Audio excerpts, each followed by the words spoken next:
ஹல்லேலூயா. கர்த்தர் நல்லவர், அவர் கிருபை என்றும் உள்ளது. கர்த்தர் நல்லவர், அவர் கிருபை என்றும் உள்ளது. ஆண்டவர் அவர் இரட்சகரும் இயேசு கிறிஸ்துவின் இனிய நாமத்தில் உங்களை நான் வாழ்த்தி வரவேற்கிறேன். ஒரு கதையை மாத்திரம் கூறிவிட்டு செய்திக்கு நேராக நான் கடந்து செல்ல ஆசைப்படுகிறேன், நான் வாஞ்சிக்கிறேன். ஆசாம் மாநிலத்தில் ஹஃப்லாங் என்ற ஒரு பகுதி இருக்கிறது. ஹஃப்லாங் இந்த சில்சாருக்கு நான் பயணிக்க வேண்டும். இந்த தேசம் முழுவதும் நான் சைக்கிள் தான் பயணித்துக் கொண்டே இருக்கிறேன். ஏன் சைக்கிளில் பயணிக்கிறேன், எதற்காக நான் பயணிக்கிறேன் என்றால் என் தேவனுடைய ராஜ்யத்தை குறித்து சொல்வதற்கும் என் ஜனங்களுக்கு இயேசுவை குறித்து சொல்வதற்குமாக இந்திய தேசம் முழுவதும் நான் பயணித்துக் கொண்டே இருக்கிறேன். அப்படியாக நான் ஆசாம் தேசத்தில் ஆசாமுடைய மாநிலத்தில் ஆசாம் மாநிலத்தில் நான் வந்த போது ஆசாம் ஹஃப்லாங்ல இருந்து நான் சில்சார் என்ற பகுதிக்கு நான் போனோம். கிட்டத்தட்ட 100 கிலோமீட்டர் நான் போக வேண்டும் சைக்கிள்ல. அது மிகவும் காடுகள் நிறைந்த பகுதி, மலைகள் நிறைந்த பகுதி. நான் கிளம்புற அன்னைக்கு பார்த்தீங்கன்னா சரியான மழை, இடியோட கூட சரியான மழை. அதிகாலை 4 மணிக்கு நான் கிளம்புறேன். அதிகாலை 4 மணிக்கு ஹஃப்லாங் இருந்து கிளம்பும் போது சரியான மழை. ஆனா மழையை பொருட்படுத்தவில்லை. எனக்கு சுவிசேஷம் சொல்றதுக்கு மழை அடிச்சாலும் சரி, வெயில் அடிச்சாலும் சரி, குளிர் அடிச்சாலும் சுவிசேஷத்துக்கு புறப்பட்ட சுவிசேஷத்துக்கு போய் தான் ஆகணும். ஹல்லேலூயா. ஏன்னா இயேசுடைய சிலுவையை சுமந்தனா பின்னோக்கி பார்க்கவே கூடாது, முன்னோக்கி தான் செல்ல வேண்டும். என்ன கஷ்டங்கள் வந்தாலும் சரி, என்ன பாடுகள் வந்தாலும் சரி, என்ன பிரச்சனைகள் வந்தாலும் சரி, எந்த போராட்டங்கள் வந்தாலும் சரி, இயேசுக்காக நாம் இருக்கிற வேளையில் நிச்சயமாக தேவன் நம்முடைய வாழ்க்கையிலும் மகா பெரிய அற்புதங்களை செய்வார். நினைப்பதற்கு மேலாக செய்கிற தேவன். யார் உன்னை மறந்தாலும், தாய் உன்னை நான் மறந்தாலும் நான் உன்னை மறக்க மாட்டேன் என்று சொன்ன வாக்களித்த தேவன், நான் உன்னை உள்ளங்கையிலே வரைந்திருக்கிறேன் என்று சொன்ன தேவன், நிச்சயமாக இயேசு நம்முடன் கூட இருந்து பெரிய காரியங்களை செய்வார். அன்றைய தினம் நான் ஆசாம் மாநிலத்தில் அந்த ஹஃப்லாங்ல இருந்து நான் சில்சாருக்கு நான் கிளம்பணும். அதிகாலை வேளையில் நான் கிளம்பும் போது பயங்கரமான மழை, காடுகள் வழியாக நான் பிரவேசிக்க வேண்டும். சரியான ரோடுகள் கிடையாது, சரியான பாதைகள் கிடையாது, அங்கு மனிதர்களுடைய நடமாட்டமும் கிடையாது. எல்லாம் அறிந்துதான் அந்த உலக அந்த பகுதியில் நான் கடந்து சென்று கொண்டே இருந்தேன். மலையில நினைச்சு அந்த சைக்கிள மலைகள்ல உருட்டி கொண்டு, ஏன்னா மலைகள்ல சைக்கிள பெடல் பண்ணவே முடியாது. சைக்கிள உருட்டதான் செய்யணும். ஒரு பக்கத்துல சைக்கிள உருட்டணும். சரியான ரோடுகள் கிடையாது. மழை அடிச்சு தண்ணி அந்த மலையிலிருந்து இறங்கி அதிகமாக வருகிறது. அந்த தண்ணீருக்குள்ளாக சைக்கிள் மூலமாக நான் போய்கொண்டே இருக்கிறேன். ஏனென்றால் எனக்கு சில்சார் ஒரு பகுதிக்கு நான் கடந்து சொல்ல வேண்டும். ஆனா எங்க தங்க போறேன், எங்க சாப்பிட போறேன், என்ன செய்ய போறேன், எதுவுமே எனக்கு தெரியாது. என்னை படைத்த இறைவனுக்கு மட்டும்தான் அது தெரியும். ஏனென்றால் மத்தேயு 10ஆம் அதிகாரம் 1ஆம் வசனத்தை வாசிங்கள். மத்தேயு 10ஆவது அதிகாரம் 1ஆவது வசனம். மத்தேயு 10:1.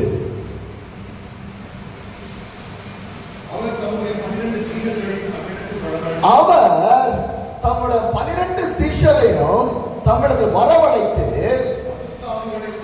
அசுத்தாவிகளை துரத்தவும் சகல வியாதிகளையும் சகல நோய்களையும் நீக்கவும் அவர்களுக்கு அதிகாரம் கொடுத்தார். நல்ல கவனிங்க.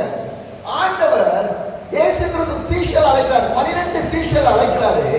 அழைத்து தம்மிடம் வரவழைத்து அசுத்தாவிகளை துரத்தவும் சகல வியாதிகளை சுத்தமாக்கவும் சகல நோய்களை சுத்தமாக்க நீக்கவும் அவர்களுக்கு அதிகாரத்தை கொடுத்தார். ஆண்டவர் சீஷருக்கு அதிகாரத்தை கொடுத்துட்டாரு. அதிகாரம் எதுக்கு கொடுத்திருக்கிறாரு? நீங்க போய் யாரெல்லாம் வியாதியோட இருக்கிறாங்களோ அவங்களை சுகப்படுத்துங்க. யாரெல்லாம் பிரச்சனையா இருக்காங்களோ அவங்க பிரச்சனையை மாற்றுங்க. யாரெல்லாம் பிசாசின் போராட்டத்தில் இருக்காங்களோ அந்த பிசாசின் போராட்டத்தை மாற்றுங்கன்னு சொல்லிட்டு சொன்னது மட்டுமல்ல, சொன்னதோடு சேர்த்து அந்த அதிகாரத்தை கொடுக்கிறார். ஹல்லேலூயா. இயேசு எப்பவுமே தான் மட்டும் ஊழியம் செய்ய நினைக்க மாட்டாரு. தன்னோட செய்கிற எல்லாரையும் ஊழியம் செய்ய நினைப்பாரு. தான் மட்டும் தான் பெருமையடைய நினைக்க மாட்டாரு. தன்னோட இப்ப எல்லாரையும் உயர்த்த நினைக்கிற தேவன். அவர் தாழ்த்த நினைக்கிற தேவன் அல்ல. ஹல்லேலூயா. மனிதன் நம்மளை தாழ்த்துவான், மனிதன் நம்மளை தூஷிப்பான், மனிதன் நம்மளை புறம்பே தள்ளுவான். இயேசு ஒருபோதும் நம்மளை கைவிடவே மாட்டார். நம்மளை கை தூக்கி நடத்துகிற தேவனாக இருக்கிறார். ஹல்லேலூயா. இயேசுவை நம்பினவர்கள் ஒருபோதும் கைவிட்டு போவதில்லை. அழகான ஒரு வசனம் உண்டு. சிங்க குட்டிகள் தாழ்ச்சியடைந்து பட்டினியாய் கிடக்கும், கர்த்தரை தேடுவவர்களுக்கோ ஒரு நன்மையும் குறைபடாது. இன்றிலிருந்து ஒரு நன்மை உங்க வீட்டுல குறைபடாது. இன்றிலிருந்து ஒரு நன்மை உங்க திருச்சபையில் குறைபடாது. வருகிற நாள் ஆசீர்வாதம் தான் பார்க்க போறீங்க. வருகிற நாள்ல ஒரு பெரிய அறுவடையை தான் பார்க்க போறீங்க. வருகிற நாட்டில் அநேக ஆத்மாக்களை தான் பார்க்க போறீங்க. இடம் நிரப்ப மட்டும் ஆண்டவர் இந்த சபையை நிரப்புவார். அது நிச்சயமாக நடக்கும். ஏனென்றால் மனிதனால் கூடாது, ஆனால் தேவனால் எல்லாம் கூடும். அவன் நினைத்தது ஒரு நாளும் தடைப்படாது. ஹல்லேலூயா. என் அன்பான தேவச்சனமே, என் அன்பான தேவச்சனமே, ஆண்டவர் சீஷர்களுக்கு சகல வரங்களை கொடுத்து சகல அதிகாரங்களை கொடுத்தார். எதுக்கு கொடுத்தார் தெரியுமா? மத்தேயு 10வது அதிகாரம் 7வது வசனத்தை படிங்கள். மத்தேயு 10வது அதிகாரம் 7வது வசனம். போகையில் பரலோக ராஜ்யம் சமீபித்திருக்கிறது என்று பிரசைகள் கொடுத்து என்ன சொல்றாரு? புறப்பட்டு போகையில் பரலோக ராஜ்யம் சமீபித்திருக்கிறது என்று பிரசங்கிகள் என்கிறாரு. ஏன் இந்த பரலோக ராஜ்யத்தின் சுவிசேஷத்தை சீஷர் மத்தியில சொல்றாரு? ஏன்னா இந்த உலகத்துல வாழ்ற வாழ்க்கை அல்ல, பரலோக வாழ்க்கை தான் நித்தியமான வாழ்க்கை. ஹல்லேலூயா. மத்தேயு 4வது அதிகாரம் 17வது வசனத்தை படிங்கள். மத்தேயு 4வது அதிகாரம் 17வது வசனம். அது முதல் இயேசு மனம் திரும்புண்டு பரலோக ராஜ்யம் சமீபித்திருக்கிறது. அங்கே இயேசு எதை குறித்து பிரசங்கிக்கிறார்? பரலோக ராஜ்யத்தை குறித்து பிரசங்கிக்கிறார். அதற்கு முன்பாக ஒரு வார்த்தை சொல்லுகிறார், மனம் திரும்புங்கள். மனம் திரும்பாத பாவி மனம் திரும்ப வேண்டும், ரட்சிக்கப்படாதவர்கள் ரட்சிக்கப்பட வேண்டுமே. அந்த மனம் திரும்புதல் செய்தியோடு சேர்த்து இயேசு சொன்ன காரியம், பரலோக ராஜ்யம் சமீபித்திருக்கிறது. ஹல்லேலூயா. ஆண்டவர் உங்களை அழைத்திருப்பதை தேவனுடைய ராஜ்யத்திற்காக. ஹல்லேலூயா. முதலாவது தேவனுடைய ராஜ்யத்தையும் அது நீதியை தேடுங்கள், அப்பொழுது இவைகள் எல்லாம் உங்களுக்கு கூட கொடுக்கப்படும் என்று தான் ஆண்டவர் சொல்லியிருக்கார்.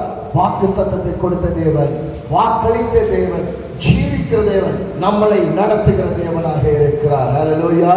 இயேசுவை நம்பினோம் ஒருபோதும் கைவிடப்படுவதே இல்லை. ஹல்லேலூயா.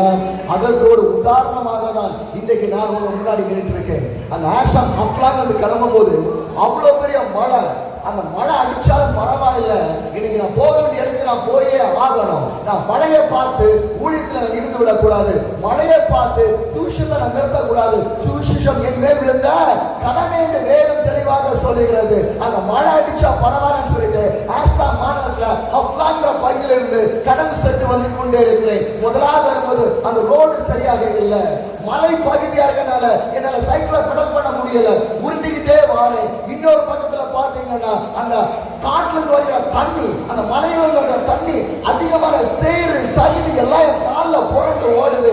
என்னால சரியா ரோடு கூட பார்க்க முடியல, அந்த அளவுக்கு மழையா இருக்குது. கொஞ்சம் தூரம் போன பிற்பாடாக பயங்கரமான காடு வருகிறது. அந்த மனித நடமாட்டம் கிடையாது, யாருமே கிடையாது. மிகவும் கடினப்பட்டு அந்த காட்டின் வழியாக வந்து கொண்டே இருக்கிறேன். அங்கே சாப்பிடறதுக்கு எதில்லை, குடிக்கிறதுக்கு தண்ணி இல்லை, எதுவுமே இல்லை.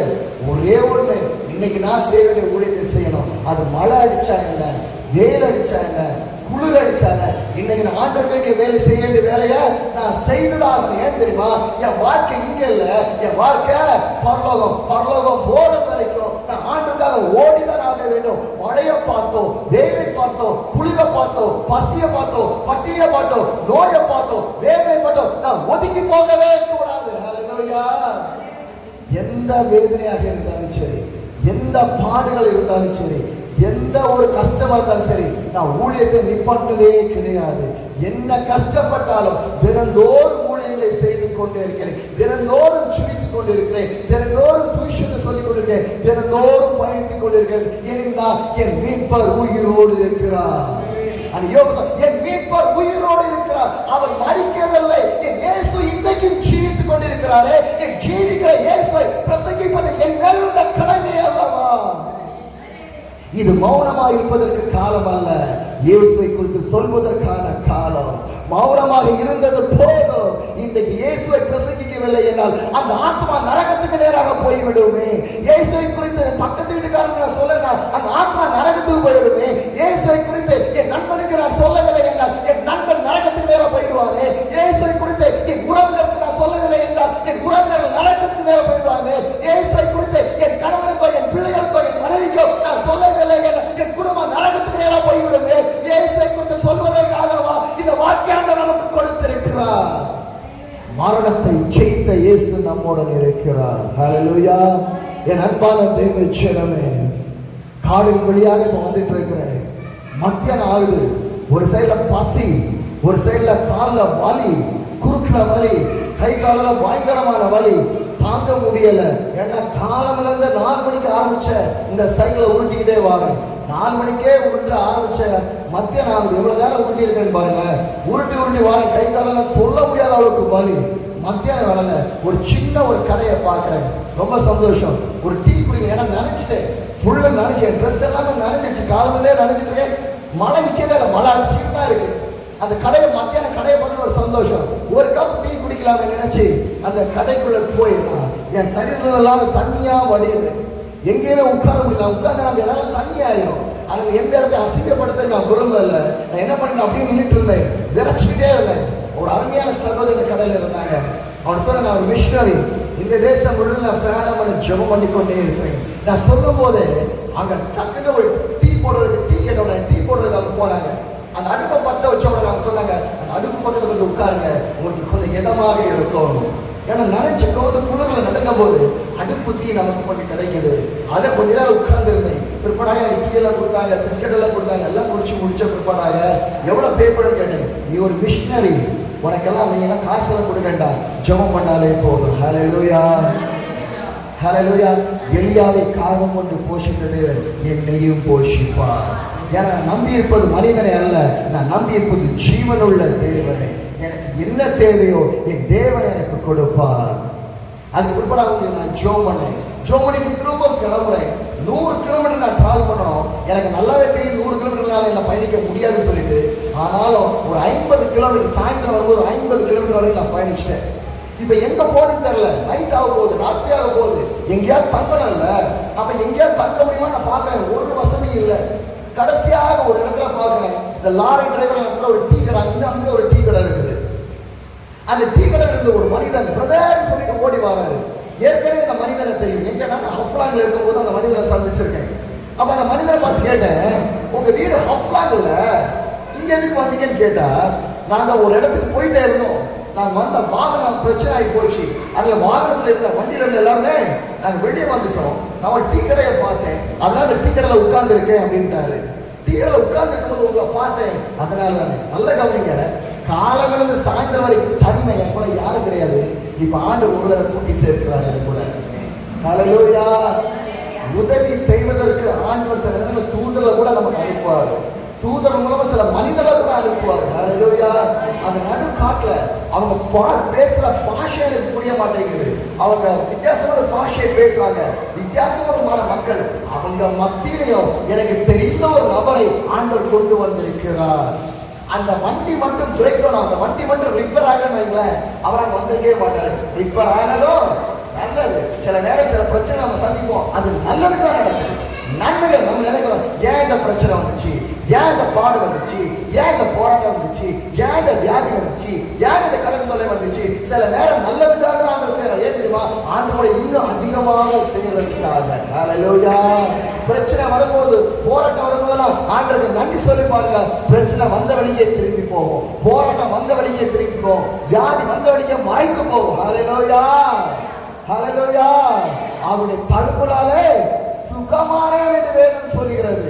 எப்பேற்பட்ட வியாதியாக இருந்தாலும் சுகத்தை கொடுக்கிற ஒரு இயேசு இருக்கிறார் என்றால் அவர் இயேசு கிறிஸ்து மாத்திரம் மட்டும்தான். வேற எந்த ஒரு தெய்வத்தால் கொடுக்க முடியாத சுகத்தை கொடுப்பவரோ, உலகம் கொடுக்க முடியாத சமாதானத்தை நான் உங்களுக்கு அறிகிறேன் சொன்னாரு. உலகம் கொடுக்க முடியாத சமாதானத்தை எனக்கு கொடுப்பார் என்றால் அது இயேசு தான். என் கணவன் கொடுக்க முடியாத சமாதானம், மனைவி கொடுக்க முடியாத சமாதானம், பிள்ளைகள் கொடுக்க முடியாத சமாதானம், காசு கொடுக்க முடியாத சமாதானம், உறவுகள் கொடுக்க முடியாத சமாதானம், உலகம் கொடுக்க முடியாத சமாதானத்தை கொடுப்பவர் ஒருவர் தான், அவர் இயேசு ஒருவர். ஹல்லேலூயா. உங்கள் துக்கம் சந்தோஷமாக மாறும். நம் துக்கங்களை மாற்றுகிற ஒரு தேவன் இருக்கார், இயேசு ஒருவர். என் அன்பான தேவச்சனமே, இப்ப அவர்கிட்ட கேட்கிறேன், இன்னைக்கு நைட்டு மட்டும் எனக்கு தங்குறதுக்கு எங்கேயாவது இடம் கிடைக்குமா? வறண்ட கிடைச்சாலும் பரவாயில்ல, ஏதாவது வீட்டோட கிண்ண கிடைச்சாலும் எனக்கு பரவாயில்ல. இன்னைக்கு நைட்டு மட்டும் கொஞ்சம் ரெஸ்ட் எடுத்துட்டு மறுநாளைக்கு நான் இந்த இடத்துக்கு போகணும், எங்கேயாவது எனக்கு கிடைக்குமான்னு கேட்டேன். அவர் சொன்னாரு, என்ன, நானும் இந்த இடத்துல புதுசுதான், நானும் இந்த இடத்துல புதுசுதான், எனக்கு யாரையுமே தெரியாது அப்படின்றாரு. தெரியாதுன்னு சொல்லிட்டு அவர் என்ன பண்ணாரு தெரியுமா? அங்க இருந்து கத்த ஆரம்பிச்சாரு. எப்படி கத்துறான்னு தெரியுமா? என் கூட நிக்கிற யாருன்னு தெரியுமா? ஒரு மிஷனரி. இவர் இந்தியால எல்லாம் டிராவல் பண்ணிட்டு இருக்காரு. இருக்கிறாரு. இவர் எல்லாருக்கும் ஜெபம் பண்றாரு. யாருக்காவது ஜெபம் தேவையா? வாங்க இப்போ ஜெபிக்கலாங்க. ஹல்லேலூயா, ஹல்லேலூயா. மோசேயோட ஆரோன் அனுப்பினார், ஆரோன் பேசினார். ஹல்லேலூயா. மோசே எனக்கு திக்குவாயே, என்னால பேச முடியாது. அடுத்த நீ கவலைப்படாத, உங்களை நான் யாரை அனுப்புறேன்? ஆரோன் அனுப்புறேன். வாயோட வாய் இருந்து அவன் பேசுவான் அப்படின்றாருல. இப்ப அந்த பாஷை எனக்கு புரியல. அந்த பாஷை தெரிந்த மனிதன் என்ன சொல்கிறார்? இவன் ஒரு மிஷனரி, இவன் இந்திய தேசம் முழுவதும் படித்துக் கொண்டிருக்கிறார், எல்லாருக்கும் ஜெபம் வைத்துக் கொண்டிருக்கிறார். யாருக்காவது ஜெபம் தேவைப்பட்டா வாங்க. கொஞ்சம் லாரி டிரைவர்ஸ் எல்லாரும் வேடிக்கை பார்க்குறாங்க. கொஞ்சம் பேர் வந்தாங்க. அந்த மனிதருக்காக ஜெபம் பண்ணேன். அதில் ஒரு வயதான மனிதர் வந்தார். அவருக்காக நான் ஜெபம் பண்ண கேட்டாலும் ஜெபம் பண்ணேன். ஜெபம் பண்ணி முடிச்ச உடனே அவருடைய கையில எவ்வளவு இருந்துச்சுன்னு எனக்கு தெரியல. அதுலேருந்து ஒரு 100 ரூபா அந்த வயதான மனிதர் கையில ஒரு 100 ரூபாய் எடுத்து கையில கொடுத்து சொன்னாரு, நீ போகும்போது இங்கே டீ குடிக்கிறது கூட எனக்கு யூஸ் ஆகும்னு சொல்லிட்டு. ஹல்லேலூயா. இந்த மனிதன் மட்டும் கத்தவில்லை என்றால் அந்த வயதானவர் செடிக்கு வந்திருக்க மாட்டாரு. அந்த வயதானவர் செடிக்க வரல என்றால் அந்த 100 ரூபாய் எனக்கு கிடைச்சிருக்காது. ஹல்லேலூயா. எப்படி ஆண்டவர் வழி நடத்துறாருன்னு பாருங்களேன். ஹல்லேலூயா. அடுத்தபடியாக அங்கே டீ குடிக்கான்னு சொல்லிட்டு அந்த கடையில் போய் ஏறினேன். ஒரு சகோதரி டீ கடை நடத்திட்டு இருக்காங்க. அங்கே கொஞ்சம் இருக்காங்க. அவங்களுக்கு எல்லாருக்கும் ஜோம் பண்ணுறேன். ஜோம் பண்ணி முடிச்ச உடனே சுட சுட எனக்கு டீயும் சுடோட செய்யப்பட்ட ஒரு பலகாரம் எனக்கு கொடுத்தாங்க. அந்த பலகாரம் தட்டில் இருந்துச்சு. யாருமே கை தொடாத ஃப்ரெஷ்ஷாக இருந்துச்சு. அப்போ நான் சொன்னேன், ஏற்கனவே காலையிலேருந்து ட்ராவல் பண்ணுறேன், என் கையெல்லாம் அசிங்கமாக இருக்குது, வேற தண்ணி வேற இருக்கு, நான் தொட்ட அசிங்கம் ஆகுன்னு சொன்னாங்க. அதுக்கு அந்த சகோதரி சொன்னது என்னது? ஒரு ஊழியக்காரன் தொட்டால் அது அசிங்கமாகாது. ஹல்லேலூயா. அவர்கள் என்னை ஜெபிக்கிற ஒரு மனிதனாகவும் தேவனுடைய சீஷனை ஒரு ஊழியக்காரனாக என்னை பார்த்தார்கள். திரும்பமாக அவங்க எல்லாரும் நான் ஜெபம் பண்ணிட்டு அந்த மனிதனை கேட்டேன், எங்கே தங்க போகிறோம், எங்கேயா தங்குறதுக்கு இடம் வேணுமே அப்படின்னு கேட்கும்போது சொன்னார், இன்னும் ஒரு 25 கிலோமீட்டர் ஒரு கிராமம் இருக்குது, அந்த கிராமத்தில் போய் கேட்டு பார்ப்போம் யாரும் நமக்கு தங்குறதுக்கு இடத்தை கொடுப்பான்னு சொல்லிட்டு. காலம் வந்து சாயந்தரத்துக்கு தனிமை. அந்த தனிமை இப்போ நான் கிடையாது, என் கூட நான் ஒரு ஆளை கொடுத்துருக்கிறாரு, அந்த மொழியை பேசுகிற ஒரு மனிதனை கொடுத்துருக்காரு. இப்போ நானும் அவரும் மட்டும் அந்த கிராமத்தில் என் சைக்கிளோட போகிறோம். அங்கே போய் முதல்ல ஒரு டீ கடையை தான் பார்க்குறோம். அந்த டீ கடையில் கொண்டு என் சைக்கிளை வச்ச உடனே என் கூட வந்திருந்த மனிதர் வாயை சும்மா இருந்திருக்காங்க. அங்கேயே கத்திட்டாரு, இவர் யாருன்னு தெரியுமா? இவர் ஒரு மிஷனரி, இந்திய தேசம் முழுவதும் சொல்லிட்டு இருக்கிறாரு, எல்லா மக்களுக்கும் ஜோம் பண்றாரு, யாருக்கெல்லாம் ஜோம் பண்ணாரு வாங்கிட்டாரு. டீ குடிச்சிட்டு இருந்தாலும் டீ கப்பா வயசுல ஜோம் பண்ண வந்துட்டாரு. ஒரு 7-8 பேர் இருக்கும்.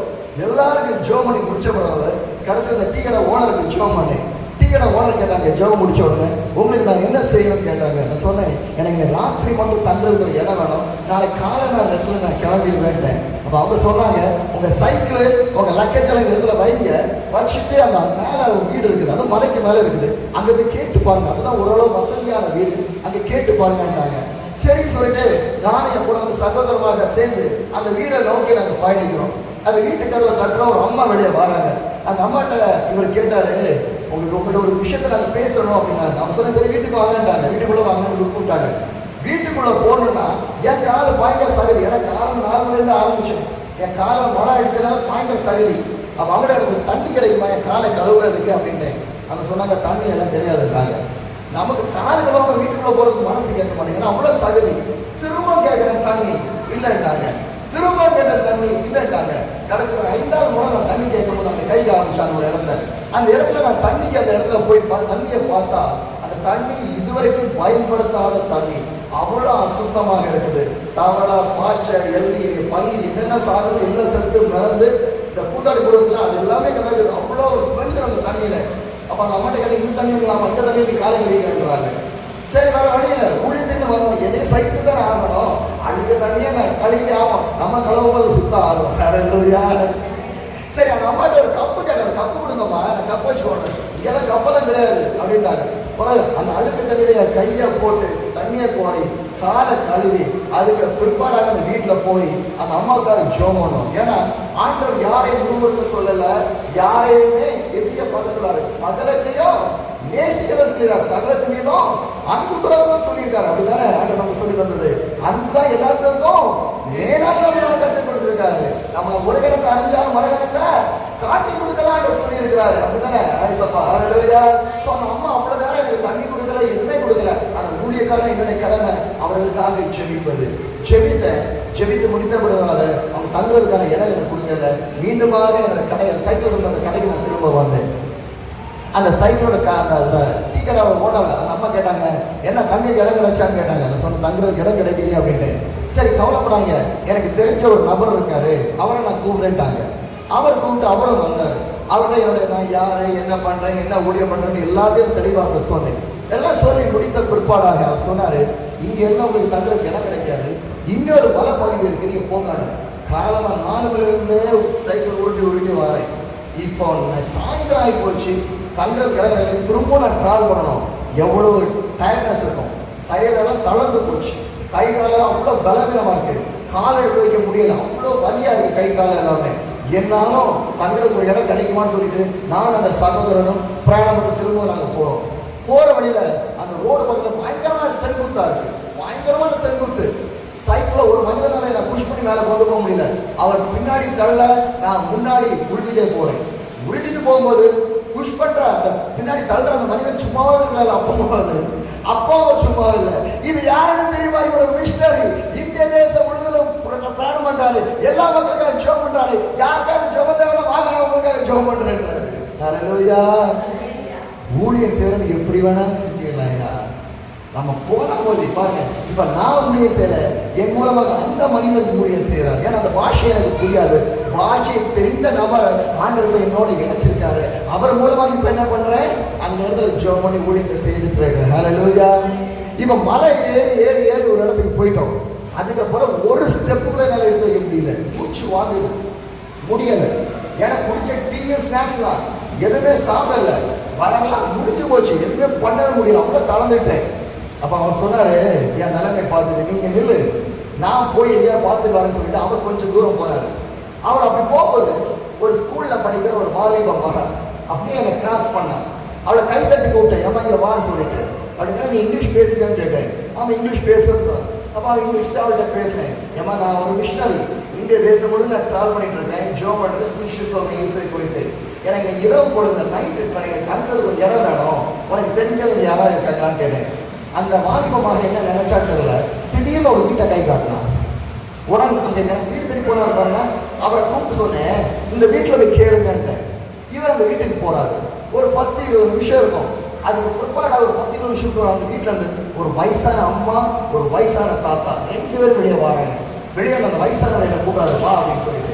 அப்ப நினைச்சுக்கிட்டேன், தங்குறதுக்கு இடம் கிடைச்சிச்சு போல இருக்கு, அதனால அவர் கூப்பிடுறாரு அப்படின்னு சொல்லி சைக்கிளை கொண்டு உள்ள போனேன். போன உடனே அவங்க ரூமுக்கு கூட்டிட்டு போனாங்க. அந்த ரூம் பார்த்தீங்கன்னா கோடோன் என்னது, அழுக்கு திங்ஸை போடுற இடம், வேஸ்ட் திங்ஸஸ், உடஞ்சு போன சேர், உடஞ்சு போன கட்டில், கிழிஞ்சு போன துணி, இதெல்லாம் போடுற ஒரு இடம் அந்த ரூம். அந்த ரூம்ல தான் எனக்கு இப்போ இடம் கிடைக்குது.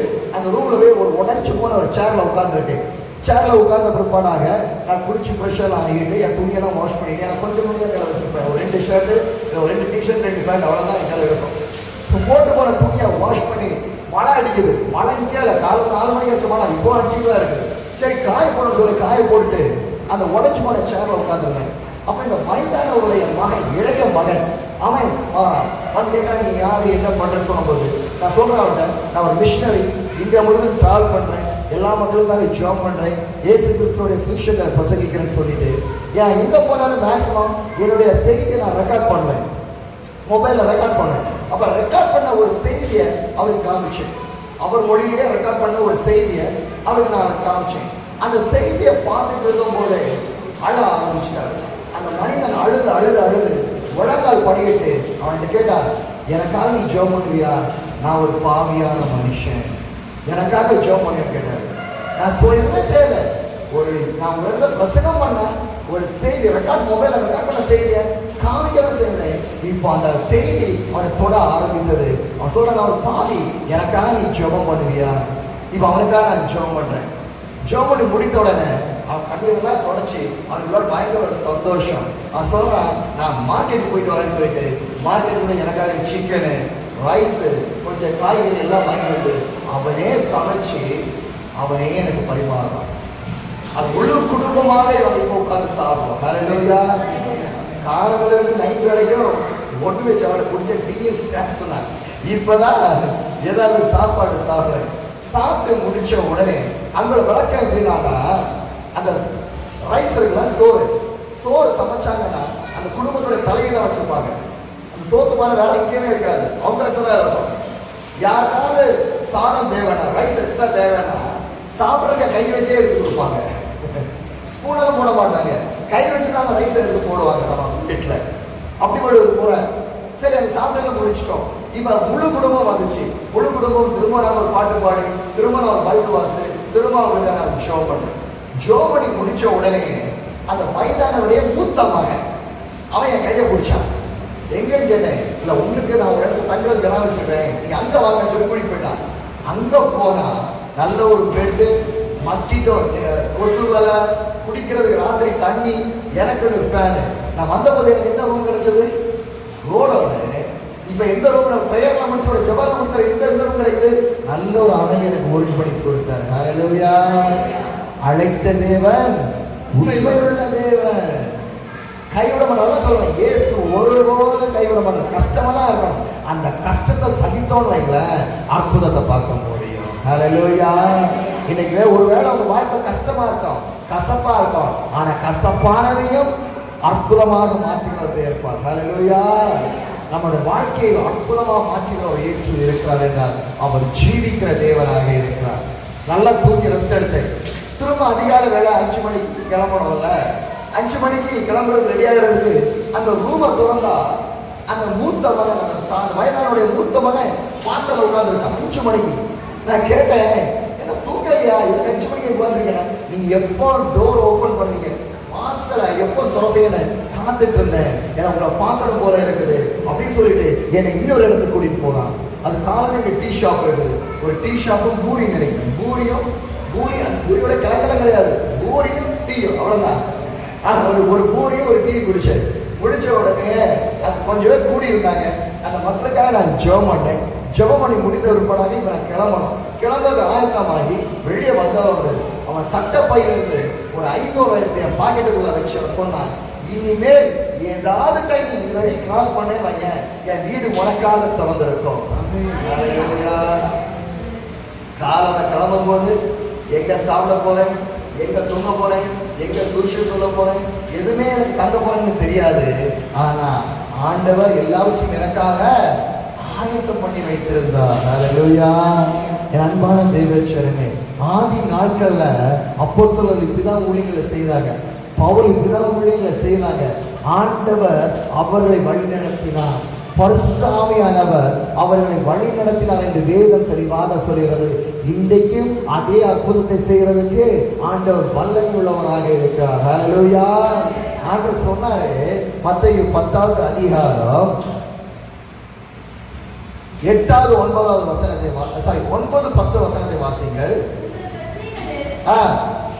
உங்கள் கச்சைகள் பொன்னையாவது வெள்ளியாவது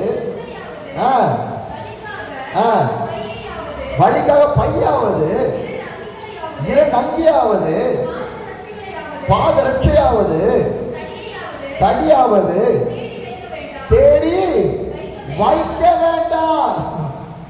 நீ உன் பிரயாணத்துக்கு என்ன தேவைன்றத எடுத்து வைக்க தேவையே இல்லை. ஏன் தெரியுமா? நீ போ, நான் உனக்கு கொடுப்பேன். அந்த வசனத்தை வாசிங்க. எந்த பட்டணத்திலாவது பிரவேசிக்கும் போது பாத்திரம் யார் என்று விசாரித்து நீங்கள் புறப்படும் அளவும் போதும் அங்கே தங்கி இருங்கள். இதுதான் நடந்துச்சு என் வாழ்க்கையில. அந்த கிராமத்தை அவங்களே பாத்திரவான் தங்குறதுக்கு இடத்தை கொடுத்தாங்க, சாப்பாடை கொடுத்தாங்க, எல்லாவற்றையும் எனக்கு கொடுத்தாங்க. ஹல்லேலூயா, ஹல்லேலூயா. 3 வருஷமாக இந்திய தேசம் முழுவதும் நான் டிராவல் பண்ணிட்டே இருக்கேன், பயணம் பண்ணிட்டு இருக்கேன். ஒரு ரூபா ஸ்பெண்ட் பண்ணி நான் சாப்பிட்டது கிடையாது. 3 வருஷம் ஆண்டு எனக்கு உணவை கொடுத்தாரு. 1 ரூபா ஸ்பெண்ட் பண்ணி நான் எங்க லாட்ஜில் தங்கின கிடையாது. 3 வருஷம் தங்குறதுக்கான இடத்தை எனக்கு கொடுத்தாரு. ஒரு முஸ்லீமுடைய வீட்லையும் தங்கியிருக்கேன், ஹிந்துடைய வீட்லையும் தங்கியிருக்கேன், புத்திஸ்டுடைய வீட்லையும் தங்கியிருக்கேன், கிறிஸ்தவடைய வீட்லையும் நான் தங்கியிருக்கேன், எல்லாரோட வீட்லையும் தங்கியிருக்கேன். ஏன் தெரியுமா? ஆண்டவர் எல்லாரையும் நேசிக்கிறாரு. ஹல்லேலூயா. எல்லாரையும் நேசிக்கிறாரு. ஒரு தடவை நான் யூபியில டிராவல் பண்ணிட்டு இருக்கேன், யூபியில போயிட்டு இருக்கேன், பிரயாணம் பண்றேன். யூபியில புல்லன்ஷன்ற ஒரு பகுதிக்கு நான் போகணும். போயிட்டு இருக்கும்போது மத்தியான வேலை, கிளைமேட் இது மாதிரி பயங்கரமான வெயில் பயங்கரமா இருக்குது. குடிக்கிறதுக்கு தண்ணி தேவை. நம்ம தான் கையில எதுவும் வச்சிருக்கிறது கிடையாது, அங்கதான் கொடுக்கறது நமக்கு. குடிக்கிறதுக்கு இப்ப தண்ணி தேவை, பயங்கர தாகமா இருக்கு, காலமே டிராவல் பண்றேன், கைகாலம் அவ்வளவு வலிக்குது, இப்ப குடிக்கிறதுக்கு தண்ணி தேவை அப்படின்னு சொல்லிட்டு பார்க்கும்போது ஒரு கடை இருந்துச்சு. அந்த கடையில தண்ணி பாட்டில் வாங்கலான்னு போனேன். அவன் என் போனதை நான் பார்த்துட்டு நீ எங்க இருந்து வரேன் கேட்டான். நான் சொன்னா கன்னியாகுமரி சவுத்துல இருந்து வரேன் அப்படின்னேன். அங்கிருந்து இவ்வளவு தூரமா சைக்கிளா வரேன்னு கேட்டான். அவன் சைக்கிளா வரேன்னு சொல்லும் போது அந்த தண்ணி பாட்டிலுக்கு நான் காசு கொடுத்தேன். காசு வேண்டாம், இவ்வளவு தூரத்துல இருந்து வாரியே இந்த தண்ணி பாட்டில் ஃப்ரீயா வச்சுக்கிட்டான். இப்ப தண்ணி பாட்டில் ஃப்ரீயா கிடைச்சிச்சு.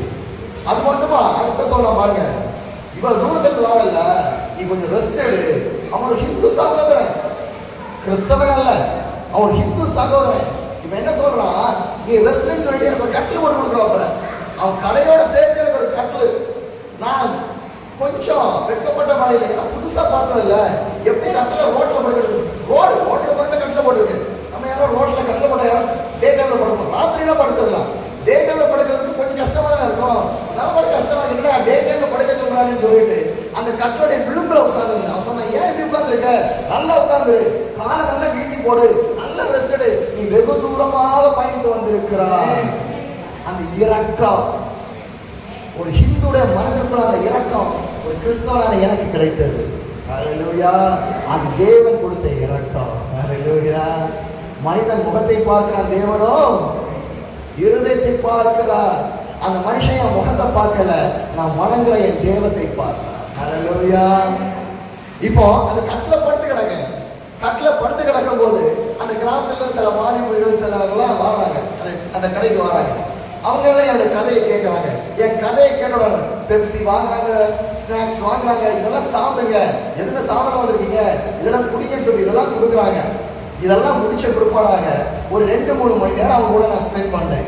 ஸ்பெண்ட் பண்ணி முடிச்ச பிற்பாடாக அவங்க சொன்னாங்க, உன்னை பார்த்து எங்களுக்கு ரொம்ப வித்தியாசமாக இருக்கு, உன்னை பார்த்தாலே எங்களுக்கு ரொம்ப சந்தோஷமா இருக்கு, எங்க முகத்துல பாரு அப்படி ஒண்ணுமே பார்க்க முடியாது, ஆனா உன் முகத்தை பார்த்தா எங்களுக்கு அவ்வளவு சந்தோஷமா இருக்கு, எங்களில் ஒருவராக இருப்பாய் போல இருக்குது. ஹல்லேலூயா. ஏன் தெரியுமா, நான் சிறுக அவர் பெருக, என்னை பார்ப்பார்கள் அவரை பார்க்க வேண்டும். என் மூஞ்சியை பார்த்து ஒரு பிரச்சனை இல்லை, இயேசுவோட மூஞ்சியை பார்த்தா பிரச்சனை உண்டு. ஹல்லேலூயா. இயேசுவை பார்த்தா சமாதானம், சந்தோஷம், நீடிய பொறுமை, தயவு, கிருபை, அற்புதங்கள், ஆசீர்வாதம், விடுதலை எல்லாம் வரும். என்னை நோக்கி பாருங்க என்று சொல்றாரு. என்னை நோக்கி பாரு, நீ வெட்கப்பட்டு போவதில்லை. ஒரு காலத்துல எந்த இடத்துல தலை குனிந்தாயோ, எந்த இடத்துல வெட்கப்பட்டாயோ, எந்த இடத்துல அவமானப்பட்டாயோ, எந்த இடத்துல சிறுக அடிக்கப்பட்டாயோ, எந்த இடத்துல நீ துரத்தப்பட்டாயோ, எந்த இடத்துல அடிக்கப்பட்டாயோ, அந்த இடத்துல உன்னை தூக்கி நிறுத்துகிற தேவன் ஒருவர் இருக்கிறார். ஹல்லேலூயா. என் அன்பான தேவச்சனமே, இவர் 2-3 மணி நேரம் நான் ஸ்பெண்ட் பண்ணிட்டேன். அவங்களுக்கு நான் கிறிஸ்தவன்றது தெரியும், என் பேர அலெக்ஸ் தானே, அவங்க நான் கிறிஸ்தவன்றது தெரியும். நான் சொன்னேன், கிறிஸ்தவர்கள் நல்லவர்கள் ஒரு வார்த்தை சொன்ன பாருங்க. Christian people are good people, நல்லவர்கள், நல்ல மனிதர்கள். ஏன் தெரியுமா, அந்த பேர் கிடைக்க காரணமே இயேசு தான். இயேசு நல்ல மனிதன். Hallelujah. He is a good Samaritan அப்படின்னு சொல்ற, நல்ல சமாரியன் அவர். ஹல்லேலூயா. என் அன்பான தேவச்சனமே, அப்ப சொல்றேன், இப்ப அந்த கடைக்காரனை பார்த்து ரொம்ப சந்தோஷம், எனக்கு குடிக்க தண்ணி கொடுத்தீங்க, பெப்சி, கூல் ட்ரிங்க்ஸ் கொடுத்தீங்க, ஸ்நாக்ஸ் எல்லாம் கொடுத்தீங்க, ரொம்ப சந்தோஷம், இப்ப நான் கிளம்புறேன் அப்படின்ட்டான். எங்க போற, கிளம்பாதேன்ட்டான். நான் கேட்டேன், ஏன்ட்டு, என் வீட்டுல உனக்காக சாப்பாடு கொடுக்க சாப்பிட்டு தான் நீ போனட்டான். முகம் தெரியும், என் உறவினர் கிடையாது, அவன் என் சொந்தம் கிடையாது, என் பந்தம் கிடையாது, என் தமிழ்நாட்டை சேர்ந்தவனே கிடையாது, யாரோ ஒருவன் எனக்காக இரக்கம் பாராட்டுகிறானே, நான் படுற கஷ்டத்தை பார்த்தா அவனுக்காக எதையாவது செய்ய வேண்டிய அந்த பாரம் அவனுக்குள்ளாக வந்தது. ஒரு பெரிய கடை, சூப்பர் மார்க்கெட் மாதிரி ஒரு கடை. இன்னைக்கு தமிழ்நாட்டில் நான் சைக்கிள் டிராவல் பண்ண ஒரு சூப்பர் மார்க்கெட் மாதிரி ஒரு கடை வச்சுக்கோங்க. என்ன ஏதாவது கிட்ட வந்து பார்ப்பானா, எனக்கு ஒரு தண்ணி பாட்டில் கொடுப்பானா, என்னை விசாரிப்பானா. ஏன்னா அவன் ஓனர், பெரிய கடைக்கு ஓனர், எதை செய்ய மாட்டான். ஆனா அவனும் ஒரு சூப்பர் மார்க்கெட் காரன் தான், அவன் ஒரு ஹிந்து சகோதரன், அவன் பெரிய கடை வச்சுக்கான். அந்த இரக்கத்தை கொடுத்தாரே, அது இயேசு ஒருவர் தான். ஹல்லேலூயா. என் அன்பான தேவச்சனமே, இப்ப என்ன நடக்குதுன்னு பாத்தீங்கன்னா, வீட்டுல இருந்து சாப்பாடு வருது, அங்க நம்ம சாதம் சாப்பிட மாட்டாங்க, ரொட்டி தானே, ரொட்டி, ஊறுகாய், அது கூட பருப்பு, இந்த 3 சுட சுட எனக்கு வந்து கொடுத்து நல்லா சாப்பிடுங்க, திருப்தியா சாப்பிடுன்னு சொல்லி சாப்பிட்டேன். சாப்பிட்டு முடிச்சோட சொன்னான், நீ வேண்டும் என்றால் இந்த இரவு நீ எங்க வீட்டிலேயே தங்கிடலாம். நான் கேட்கவே இல்லை. அவன் என்ன சொன்னான், நீ வேணும்னா எங்க வீட்டுக்கு நீ ரெஸ்ட் எடு, இன்னைக்கு இங்கே நீ ரெஸ்ட் எடுத்துட்டு நாளைக்கு நீ போன்றான். நான் சொன்னேன், நீங்க போக வேண்டியது இருக்கு, மீண்டுமாக இந்த பகுதியில் வந்தேன்னா நிச்சயமா நம்ம சந்திப்போம் அப்படின்ட்டு. ஹல்லேலூயா, ஹல்லேலூயா. எப்படி ஆண்டவர் என்னை வழி நடத்துகிறார், நினைப்பு பார்ப்பதற்கு மேலாக செய்கிற தேவன், வாக்களித்த தேவன், வாக்குத்தத்தத்தை கொடுத்த தேவன், தரிசனத்தை கொடுத்த தேவன் நம்மை என்னை நடத்தி கொண்டிருக்கிறார். நிச்சயமாக உங்களையும் அவர் நடத்துவார். ஹல்லேலூயா. அழகா எந்த பட்டணம் எந்த கிராமம் உனக்கு வீடு திறந்து கொடுக்குறாங்களோ அங்க போய் தங்கியிரு அப்படிங்கிற வசனம் சொல்லுது. நம்ம வசனத்தில் படிக்கிற மாதிரி வாழ்க்கையில நடந்து எப்படி இருக்கும், நான் வசனத்துல படிக்கிற மாதிரி என் வாழ்க்கையில் நடக்கும்போது எவ்வளவு சந்தோஷம் எனக்கு இருக்கும். ஆண்டவர் அழகாக அப்போஸ்தலர் பவுலை நடத்துறாரு. அவ்வளவு மிஷனரி பயணங்களையும் அற்புதமாக நடத்துறாரு. அப்ப அந்த அற்புதங்களெல்லாம் பார்க்கும்போது அதே மாதிரி நம்ம வாழ்க்கையில நடக்கும்போது எப்படி இருக்கும் இல்லையா? பவுல் போன இடங்கள் எல்லாமே ஜனங்கள் விடுதலை பண்றாங்க, போன இடத்துல எல்லாமே சொல்றான், போன இடத்துல எல்லாமே ஆலயங்களை நிறுவுறான். ஹல்லேலூயா. அப்ப கர்த்தர் எவ்வளவு நல்லவரா இருக்கிறாரு. பவுலோடு இருந்த ஆண்டவரு இன்னைக்கு ஏன் கூட இருக்கிறாரு, பேதுருவோடு இருந்த ஆண்டவரு இன்னைக்கு ஏன் கூட இருக்கிறாரு. ஹல்லேலூயா, ஹல்லேலூயா. அழைத்த தேவன் உண்மையுள்ள தேவன், அவர் பொய் சொல்றவர் அல்ல, உண்மையுள்ள சொல்றாரு. நான் உனக்கு ஜீவனை கொடுக்க வந்தேன், உனக்கு ஜீவனை கொடுக்க வந்தேன், ஜீவனை எடுப்பதற்காக அல்ல, ஜீவனை கொடுப்பதற்காக வந்தேன் சொல்றாரு. எனக்கு ஜீவனை கொடுத்த ஒரு ஆண்டவர் இருக்கார், எனக்கு உயிரை கொடுத்த ஒரு ஆண்டவர் இருக்கார், எனக்கு வாழ்க்கை கொடுத்த ஒரு ஆண்டவர் இருக்கார், எனக்கு ஊழியத்தை கொடுத்த ஒரு ஆண்டவர் இருக்கார். அது இயேசு கிறிஸ்து ஒருவரே. அந்த இயேசுவை நீங்கள் நம்புகிற வேளையில் உங்கள் வாழ்க்கையிலும் ஆண்டவர் பெரிய ஒரு மாற்றத்தை செய்வார். ஹிமாச்சல் பிரதேஷ் மாநிலத்துல கெலான்ற ஒரு பகுதி, இங்க பாத்தீங்கன்னா இந்த நவம்பர், டிசம்பர், ஜனவரி, பிப்ரவரி, மார்ச் வரைக்குமே பனி பொழியும். பனி எப்படி பாத்தீங்கன்னா 10 அடி 12 அடி, அதாவது வீட்டுக்கு ஹைட்டுக்கு பனி பொழியும். அப்ப டெய்லி அதை வீட்டை கிளீன் பண்ணணும், வாசலை கிளீன் பண்ணணும், இல்ல கதவெல்லாம் அடைஞ்சு போயிடும். பனி பொழிகிற ஒரு பகுதி. அங்க ஒரு விவசாயி சார்ந்த ஒரு குடும்பத்தை நான் சந்திக்கிறேன், விவசாயம் செய்யறவங்களை சந்திக்கிறேன். அவங்களுக்கு ஒரே ஒரு ரூம் தான், ஒரே ரூம்ல ஒரு மூலையில ஒரு குடும்பம், அடுத்த மூலையில அடுத்த குடும்பம், அடுத்த மூலையில ஒரு குடும்பம், அடுத்த மூலையில நான் இருக்கேன். ஒவ்வொரு காலம் ஒரு வீட்டுக்கு ஒரு ரூம்ல 4 முக்கு இருக்குல்ல ரூமுக்கு. இப்ப 3 முக்குலயும் ஒவ்வொரு குடும்பம் இருக்கு, ஒரு மூலையில இப்ப நான் இருக்கிறேன். அப்போ அங்க ஒரு தாயாரும் ஒரு அவங்களோட மகளும் ஆண்டவரை ஏற்றுக்கொண்டவங்க, அதனாலதான் அந்த வீட்டுக்கு நான் போக முடியும், அந்த ரூமுக்கு நான் போக முடிஞ்சிச்சு. அப்போ அவங்க சொன்னாங்க, நம்ம நைட் ஆராதிக்கலாமான்ட்டாங்க.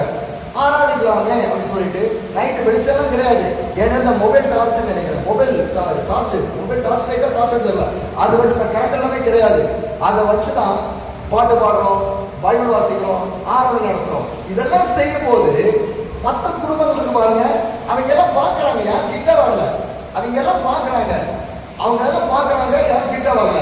இது முதல் நாள் நடக்குது. 2ஆவது நாள் அதுல ஒரு வாலிப தம்பதிகள் இருந்தாங்க, கணவன் மனைவி, வாலிபர்கள் அவங்க 2 பேருமே. அவன் இவ்வளவு பெரிய தாடி வச்சிருந்தான், பெரிய ஒரு தாடி. 2ஆவது நாள் அவன் என்ன நினைச்சான்னு தெரியல, அவ்வளவு தாடியும் கிளீனா இருந்தான். இவன் எப்படிப்பட்டவனா, குடிச்சிட்டு வந்து அவன் மனைவியா தாறுமாறா அடிப்பான்.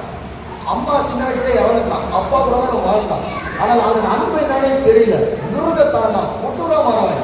மனைவியை குடிச்சிட்டு வந்து எவ்வளவு அடிச்சு நொறுக்க முடியுமோ அவ்வளவு அடிச்சு நொறுக்குவான், தினத்தோருக்கு தான் இருப்பான். இப்போ முதலாவது நாட்கள் நானும் அந்த அம்மாவும் நம்முடைய மகளும் நான் கூடி நாங்கள் செபிக்கிறோம். 2ஆவது நாள் காலமே இவன் ஷேவ் பண்றான், நீட்டாக ஒரு நல்ல ஒரு மனுஷனா ஆயிடுறான். அன்னைக்கு நான் கிளம்ப வேண்டியது, அன்னைக்கு கிளம்ப முடியாத சூழ்நிலை, அதனால மீண்டுமாக ஒரு நாள் இரவு கூட தங்குறதுக்காக அன்னைக்கு திறந்த வாசலை ஏற்படுத்தி கொடுக்கிறாரு. அந்த 2ஆவது நாள் ராத்திரி திரும்ப நானும் அந்த தாயாரு அந்த மகன் அவனுடைய கணவன் கூடி இருக்கும் போது இந்த வாலிப தம்பதிகள் இருக்காங்க, அதோட வாலிபம் வந்துட்டான், கேட்டான், நானும் உங்க ஜெபத்துல வந்து கூடவான்னு கேட்டான். ஹல்லேலூயா. இதுவரைக்கும் இயேசு யார் என்பது அறியாதவன், இயேசை குறித்து யாரும் அவனுக்கு சொன்னதும் கிடையாது, நானும் சொல்லல, நாங்க கூடி ஜெபிக்க தான் செய்தோம். அந்த ஜெபத்துடைய அறுவடை தான் 2ஆவது நாள் நாங்க பார்க்கிறோம். ஹல்லேலூயா. இப்ப அந்த வாலிபன் வந்து கேட்கிறான், நானும் வரவா உங்க ஜெபத்துல, நானும் வந்து உட்கார்ந்து இருக்கவான்னு கேட்கிறான். நாங்கள் உட்காரலாம், தாராளமாக உட்காரலாம்னு சொல்லிட்டு அந்த வாலிபனுக்காரங்க ஜெபித்த போது ஒரு சிறு குழந்தையை போல அழ ஆரம்பித்தான். அவன் சொன்னான், நான் சிறு வயதிலே தாயை இழந்ததுனால என் மனசுக்குள்ள பயங்கரமான வேதனை, பயங்கரமான டிப்ரெஷன், பயங்கரமான ஸ்ட்ரெஸ். அதனால் அதிகமாக தண்ணி அடிப்பேன். தண்ணி அடித்தா நான் ஒரு பைத்தியக்காரன மாதிரி ஆயிடுவேன். எதுவுமே தெரியாது, எல்லாரையும் போட்டு அடிப்பேன். அப்படியே ஒரு மிருகமாக தான் வாழ்ந்துட்டு இருந்தேன். ஆனால் ஆண்டவர் இன்னைக்கு என் வாழ்க்கையை மாற்றுவாரு. எனக்கு ஒரு மாற்றம் இன்னைக்கு தேவையா இருக்குன்னு சொல்லி ஜெபிக்க வந்தான். அவனுக்காக நாங்கள் செபித்தோம். ஆண்டவர் வாழ்க்கையை மாற்றினார். ஹல்லேலூயா. அவனும் அவருடைய மனைவியும் இயேசு கிறிஸ்துவை அன்று இரவு ஏற்றுக்கொண்டார்கள். கர்த்தர் எவ்வளவு நல்லவராக இருக்கிறார்கள். கர்த்தர் நல்லவர், அப்படிதானே? ஹல்லேலூயா. கர்த்தர் எவ்வளவு நல்லவராக இருக்கிறார். அந்த மனிதன், அந்த மூர்க்கமான தண்ணீர் மதுபானத்துக்கு அடிமையாக இருந்த மனிதன் இயேசு கிறிஸ்துவை தன்னுடைய சொந்த ரட்சகராக அன்று இரவை ஏற்றுக்கொண்டார்கள். இதை மற்றவங்கெல்லாம் பார்க்குறாங்க, அவங்களுடைய மாற்றம் வர ஆரம்பிக்குது. ஹல்லேலூயா. அன்னைக்கு யோசுவா சொன்னான், நானும் என் வீட்டாரும் என்றால் கர்த்தரையே சேவிப்போம். யோசுவா ஒரு தலைவன். யோசுவா ஒரு தலைவன். கானானை பார்க்க மோசை கூட அந்த தருணம் கிடைக்கல. இஸ்ரேல் எகிப்திலிருந்து புறப்பட்ட எல்லாராலையும் போக முடியவில்லை. காலேபும் யோசுவா மட்டும் எங்க போறாங்க? கானானுக்குள்ளாடி பிரவேசிக்கிறாங்க. அப்படிப்பட்ட ஒரு சொல்றான், நானும் என் வீட்டாரும் என்றால் கர்த்தரையே சேவிப்போம். என் அன்பான தேவச்சனமே, ஆண்டவரை எந்த அளவுக்கு நம்ம சேவிக்கிறோமோ ஆண்டவர் நம்ம வாழ்க்கையில பெரிய ஒரு மாற்றத்தையும் பெரிய ஒரு அற்புதத்தையும் செய்வார். ஹல்லேலூயா. ஹிமாச்சல் பிரதேசம் இன்னொரு கதை சொல்றேன். ஹிமாச்சல்ல ஆப்பிள் ரொம்ப ஃபேமஸ், இதுதானே? அதே மாதிரி செரி பழம் இருக்குல்ல, சுகப்பா இருக்கும், செரி ரொம்ப ஃபேமஸ் அங்கே. அப்போ நான் ராம்பூர்ல இருந்து ஜூரின்ற ஒரு இடத்துக்கு போறேன். அப்போ பார்க்குறேன், கொத்து கொத்தாக இந்த செரி பழம் காய்ச்சி கிடக்குது. நான் நினைச்சேன், ஒரு செரி பழம் கிடைச்சா நல்லா இருக்குமே, ஏன்னா பசியோட போறோம். ஒட்டு கிடைச்சா நல்லா இருக்குமே. ஒரு பாக்ஸ் செரி பழம் 500 ரூபாய். அங்கே ஒரு பாக்ஸ், நல்ல பெரிய பாக்ஸ், 500 ரூபாய். நான் நினைச்சேன், நான் தனி மனிதன், எனக்கு அவ்வளோ பெரிய பாக்ஸ் தேவையில்லை, ஒன்று கிடைச்சாலே போதும் ருசி பார்ப்பதற்குன்னு. நான் இதை யாருக்கும் பகிர்ந்து கொள்ளல, யாருக்கும் சொல்லவும் இல்லை. என் கூட தான் யாருமே இல்லையே. என் கூட இருக்கிற யாரு? இயேசு மட்டும்தான், வேற யாரும் கிடையாது. என்ன தேவை இருந்தாலும் அவன் தான் சொல்லணும். ஆண்டவரே, பணம் தேவையா, சாப்பாடு தேவையா, தண்ணி தேவையா, அவன் தான் கேட்கணும். வேற யாருமே கேட்க முடியாது. நம்முடைய தேவன் பேசுகிற தேவன். ஹல்லேலூயா. அவனுடைய தேவன் பேசுகிறத பேசுவார். நம்ம இயேசு, அந்த இயேசு நம்ம கூட வருவாரு. இந்த சாட்சியை கேளுங்க. இப்ப எனக்கு என்ன தேவை? செரி தேவை. அப்ப நான் என்ன பண்றேன்? செரியோட யோசிச்சேன், அவ்வளவுதான், வாங்கலாம் நினைக்கல, ஒண்ணு கிடைச்சா போதும். அந்த மலை ஏறணும். ஹிமாச்சல் பிரதேசம் மலைகள் நிறைந்த பகுதி. மலை ஏறணும். மலை சும்மா ஏறினாலே கஷ்டம். இப்ப சைக்கிளை கொண்டு மலை ஏறணும், எவ்வளவு கடினம் நினைச்சு பாருங்களேன். காலெல்லாம் வலிக்குது, குறுக்கெல்லாம் வலிக்குது, தோலெல்லாம் வலிக்குது. ஏன்னா சரீரம் தாங்க முடியல. குடிக்கிறதுக்கு தண்ணி கிடையாது, ஒன்றும் கிடையாது. கஷ்டப்பட்டு அந்த மலையை கொஞ்சம் கொஞ்சமா ஏறுறேன். எப்படி ஏறணும் பார்த்தீங்கன்னா, 5 நிமிஷம் சைக்கிளை உருட்டுவேன், 10 நிமிஷம் ரெஸ்ட் எடுப்பேன். திருப்பி 5 நிமிஷம் சைக்கிள் உருட்டுவேன், திருப்பி 10 நிமிஷம் ரெஸ்ட் எடுப்பேன். வேற வழி இல்லை, போக முடியாது. அப்படிதான் போகணும், கஷ்டப்பட்டு தான் போகணும். கொஞ்சம் கொஞ்சமா சைக்கிள் அப்படியே போகணும். போய் போய் போய் போய் போய் ஒரு பகுதியில் வந்து எனக்கு முடியலை. மத்தியானம் ஆகுது, எனக்கு முன்னாடி முடியவே இல்லை. சரின்னு சொல்லிட்டு மூச்சு அதிகமாக வாங்குது, மூக்கில் அந்த ரத்தம் வருது. ஏன்னா அந்த ஹை ஆக்டிவிட்டி ஏரியா, மிக உயர்ந்த பகுதி. ஆக்சிஜன் கிடைக்கிற, சுவாசிப்பதுக்கு ஆக்சிஜன் கிடைக்கிறது ரொம்ப கஷ்டம். மூக்கில் இருந்தெல்லாம் ரத்தம் வருது. என்னால் வீட்டுக்கு திரும்பி வருவோம், திரும்பி வரல. ஆண்டுக்காக செத்தாலும் பரவாயில்ல, ஊழியத்துக்கு போகணும்னு போயிட்டு இருக்கிறேன். ஹல்லேலூயா. ஆண்டுக்காக தான் வைராக்கியம். அப்படிதான் நீ பவுல், பேதுரு, யோவானெல்லாம் ஊழியர்களை செய்தனால்தான் இன்னைக்கு அப்போஸ்தலர் நடவடிக்கைகள் 1 பேதுரு 2 பேதுரு என்ன இதெல்லாம் நமக்கு இருக்கு. அவங்க ஊழியர் செய்யவே இல்லைன்னா அப்போஸ்தலர் நடவடிக்கைகள் வந்திருக்குமா இல்லை? 1 பேதுரு 2 பேதுரு வந்திருக்குமா இல்லை? 1 தீமோத்தேயு 2 தீமோத்தேயு 3 தீமோத்தேயு வந்திருக்குமா இல்லை? வெளிப்படுத்தல் புஸ்தகம் வந்திருக்குமா இல்லை? எபிரேய புக்கு வந்துடும். அவங்க ஊழியர் செய்தனாலதான் இவ்வளவு காரியங்கள் பைபிளை நம்ம படிக்க முடியுது. ஹல்லேலூயா. அவங்க கஷ்டத்தை பார்க்காங்க, கஷ்டத்தை இஷ்டப்பட்டு செஞ்சாங்க. ஹல்லேலூயா. கஷ்டத்தை சந்தோஷத்தோடு செய்தாங்க, கஷ்டத்தை அனுபவித்து ஆண்டுக்காக வைராக்கியமாக ஊழியர்களை செய்தாங்க. ஹல்லேலூயா. இப்போ மத்தியான வேலை ஆகி போச்சு, ரெஸ்ட் எடுன்னு சொல்லி ஒரு இடத்துல நான் ரெஸ்ட் எடுத்து நிற்கிறேன். எனக்கு முன்னாடி ஒருத்தர் செரி பழத்தை வித்துட்டு இருக்கான் ரோட் சைடில். அவனை நான் ஒரு முறை பார்த்தேன், அவனை என்ன ஒரு முறை பார்த்தான். அவனை 2ஆம் முறை நான் பார்த்தேன், அவனையும் 2ஆம் முறை பார்த்தேன். 3ஆவது முறை நான் பார்க்கறதுக்கு முன்னாடியே ஒரு பாக்ஸ் செடியை கொண்டு என் பக்கத்தில் வந்துட்டு சொன்னா, எவ்வளவு வேணாலும் எடுத்து சாப்பிட்டுக்கான்டா, எவ்வளவு வேணாலும் எடுத்து சாப்பிடுங்க. இப்படி எல்லாம் நடக்குமா? நடக்கும். ஆண்டவர் என் வாழ்க்கையில் அற்புதம் செய்யறாருல, உங்க வாழ்க்கையில செய்ய மாட்டாரா? நிச்சயமாக செய்வாரு. ஆண்டவரே இதெல்லாம் ஆத்துமாக்களால நிரம்பணும்னு கேட்டா ஆத்துமாக்களால நிரம்பும். இடம் கொள்ளா மட்டும் உன்னை ஆசீர்வதிக்கிற தேவன் நிச்சயமா நினைப்பாரு. ஒரு நாள் வரும், கூட்டம் கூடி வாசல்ல உட்கார்ந்த அளவுக்கு ஆட்கள் கொண்டு வருவாரு. ஏன்னா அவர் நினைத்தது ஒரு நாளும் தடப்படவே படாது. ஆண்டவர் கொண்டு வரணும்னு சுத்தம் கொண்டாருனா நிச்சயமாக ஆண்டவரு கொண்டு வரும். ஆண்டவரே இந்த பகுதியெல்லாம் ஆத்துமாக்களால நிரப்புங்க. ஆண்டவரே ஆத்துமாக்கள் நிரம்பி வழியணுமே, அநேக ஜனங்கள் வரணுமே, அநேக ஜனங்களை ஏற்றுக்கொள்ளணுமே, 1000க்கும் அதிகமான ஜனங்கள் வரணுமே. ஆண்டவரை கேளுங்க. ஏன்னா வசனம் சொல்லி கேளுங்கள் அப்பொழுது உங்களுக்கு கொடுக்கப்படும், தட்டுங்கள் திறக்கப்படும், தேடுங்கள் கண்டடைவீர்கள். அப்படிதான் ஆண்டு சொல்லியிருக்காரு. ஆண்டவர் கேட்கும்போது ஆண்டவர் ஆத்துமாக்களை கொண்டு வர மாட்டாரா? நிச்சயமாக கொண்டு வருவாரு. ஏன்னா அற்புதங்கள் செய்கிற ஆண்டவர் இன்னைக்கு ஜீவித்துக் கொண்டிருக்கார். கடந்த பிப்ரவரி மாதத்துல நடந்த ஒரு ஊழியத்தை மட்டும் நான் சொல்லிவிட்டு ஜெபத்துக்கு நான் கடந்து போறேன். கவனிங்க, கடந்த பிப்ரவரி மாதம், இந்த வருஷம் பிப்ரவரி மாதம் நடந்த ஒரு ஊழியத்தை குறித்து மட்டும் நான் சொல்றேன். இந்த பிப்ரவரி மாதம் நான் மணிப்பூர் பகுதியில் இருந்தேன். மணிப்பூர்ல இருந்தேன். இந்த ஃபாலோ மினிஸ்ட்ரிக்காக ஏற்கனவே அந்த பயணித்த பகுதி தான்.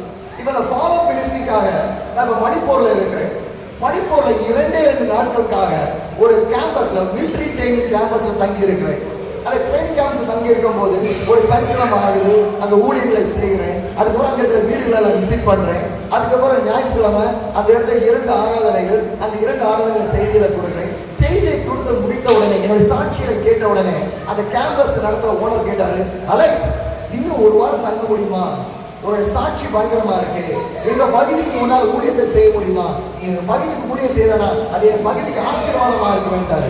கண்டிப்பா ஊழியம் செய்யறதுக்கு தான் நான் வந்திருக்கேன், சாப்பிடக்கா வந்திருக்கேன், தூங்கக்கா வந்திருக்கேன், இல்ல ஊழியம் செய்ய வந்திருக்கேன். கண்டிப்பா நான் ஒரு வாரம் அந்த பகுதியில தங்கி இருந்து ஊழியத்தை செய்யறேன்னு சொல்லிட்டேன். திங்கக்கிழமை ஆச்சு.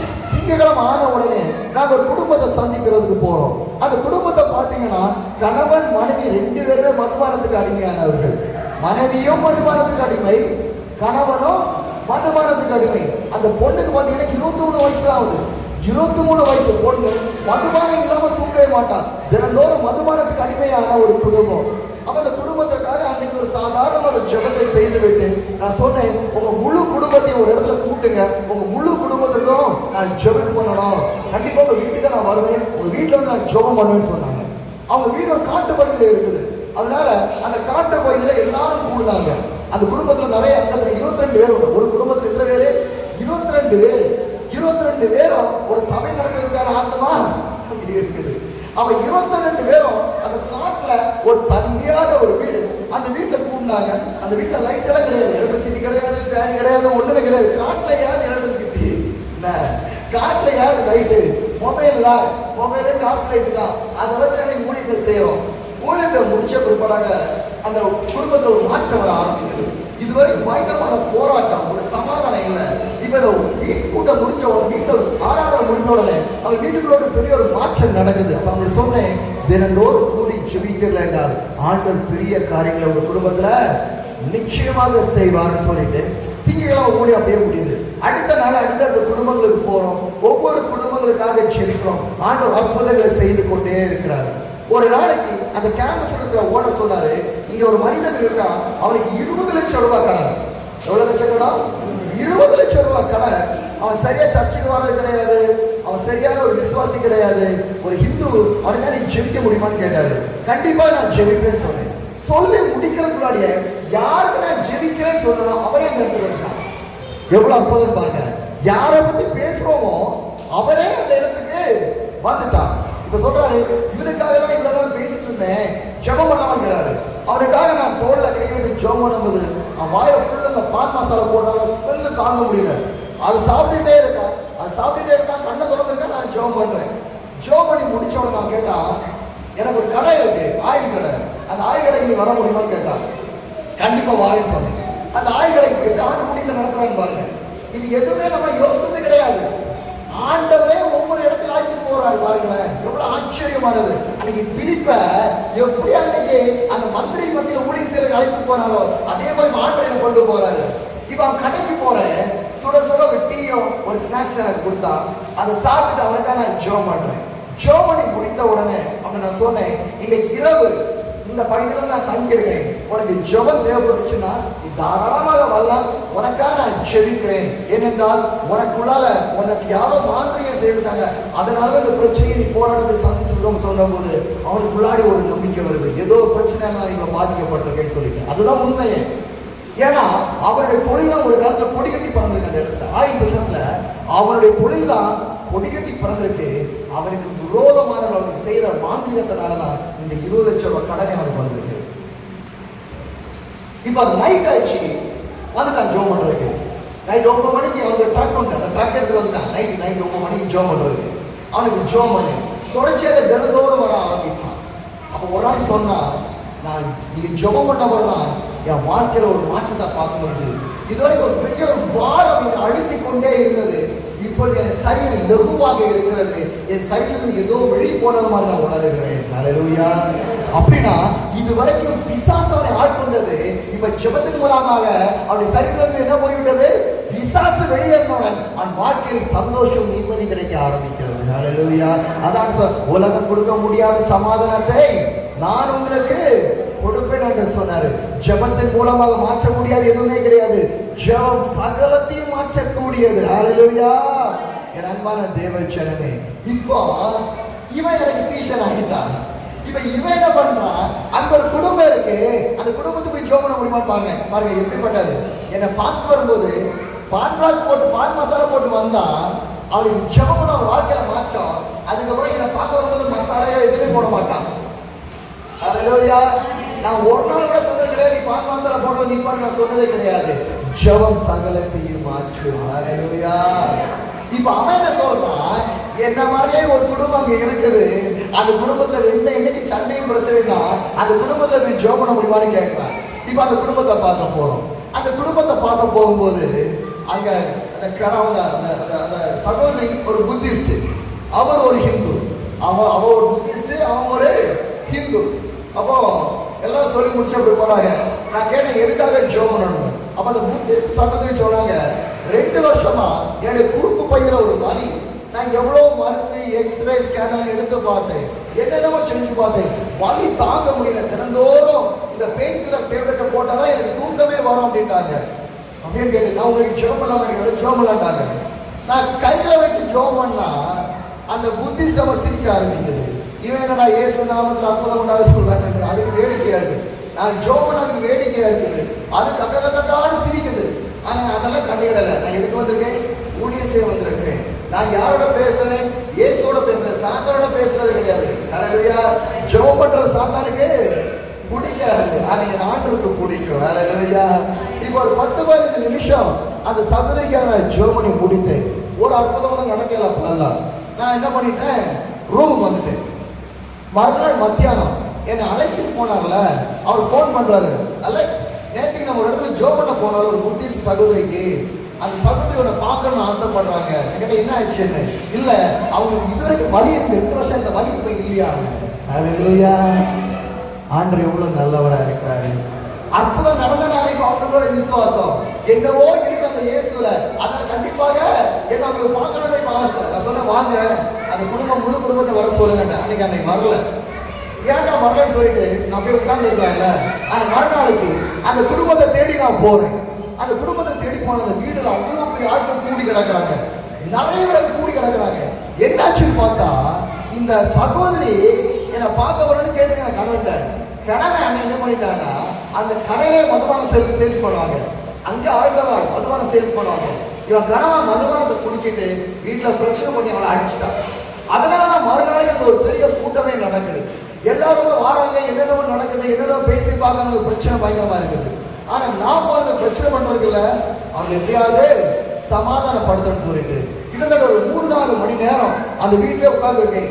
எல்லாரும் பிரித்து போன பிற்பாடாக இந்த கணவன் மணி 2 கூட்டு, ஏன் உங்களுக்கு முன்னாடி அடி வைக்கிறீங்க, சமாதானமா இருங்க, உங்களுக்குன்னு ஒரு குழந்தை இருக்குது, அந்த குழந்தைக்கு நீங்க தான் முன்மாதிரி. ஹல்லேலூயா. பிள்ளைங்க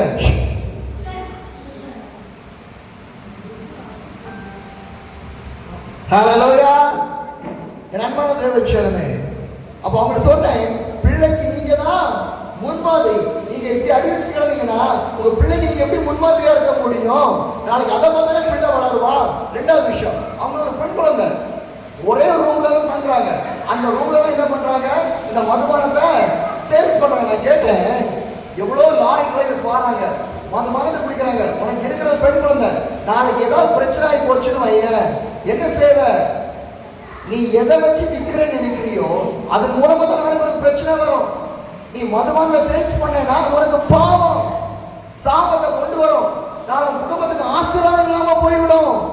அப்படி சொல்லும் போது அவன் சொன்னான், நிச்சயமா ஒரு ஒரு ஒரு பண்டிட் அவன் சொன்னான், நிச்சயமா இது ஒரு நாள் எல்லாத்தையும் மாற்றி. நான் சொன்னேன், உங்க 2 பேருமே நீங்க சர்ச்சுக்கு வாங்க.